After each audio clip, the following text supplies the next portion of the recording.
I am Robert Podolski. I have a master's degree in theoretical physics from Xavier University in Cincinnati. I worked for 10 years as a professional physicist, engineer, systems analyst for government and for industry.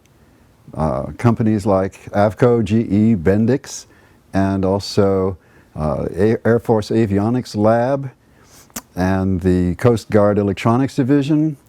And when I first got interested in what was going on, or what had gone on with the attacks of 9/11, there was a lot I didn't know. And initially I wasn't even very interested, I just accepted the generally accepted story. So then at some point, something piqued my interest, several things actually. One was that I looked up in a manual the burning temperature of jet fuel and found that under the conditions that existed at the World Trade Center on 9/11, that jet fuel had to have been burning at about 750 degrees Fahrenheit.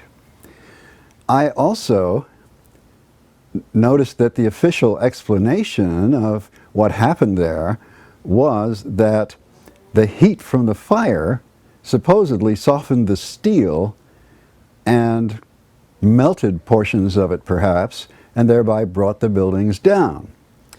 Well, second law of thermodynamics says just like water can only flow downhill when it's poured on the ground, similarly heat can only move downhill. But with heat, downhill means from a region of higher temperature to a region of lower temperature. So if you have a flame at 750 degrees, you can hold that flame under a steel beam forever, and you'll never reach a high enough temperature to bend steel, let alone melt it at 3,000 degrees. So immediately I knew at that point that the official explanation was dead wrong. There was no way those flames could have possibly brought about the collapse of the building. My next step was to look at the overall energy picture. And this was much more complicated.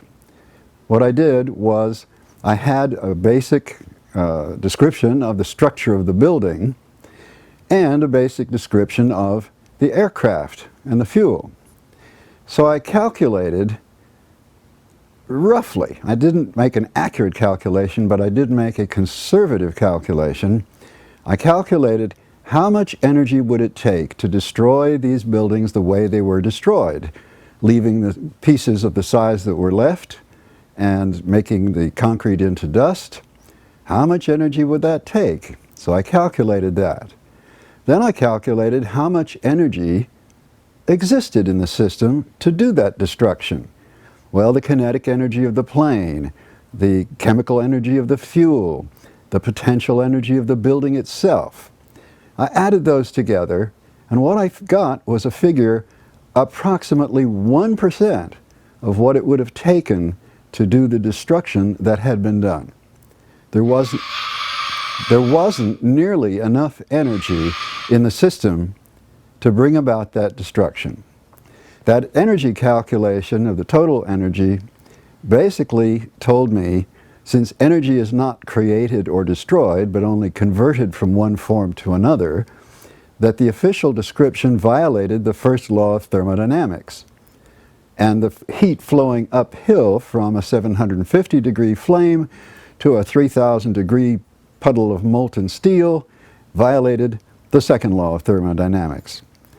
The question I've been asked is, what about the rate at which the buildings fell?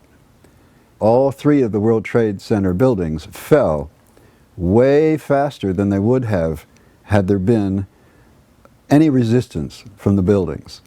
They fell at an accelerated rate close to that of free fall, and there were periods during the fall that actually was free fall.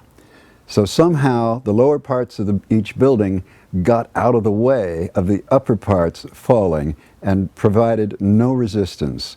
The equation for this phenomenon is S equals 1/2 gt squared, where g is the acceleration of gravity, 32 feet per second, T is the time that it takes to fall, and S is the distance. One final word. I have not in this presentation presented all the calculations and results that I got. I think it's really important that other physicists and engineers run their own calculations following this pattern, making the similar calculations to verify for themselves and for others that what I've just asserted is true.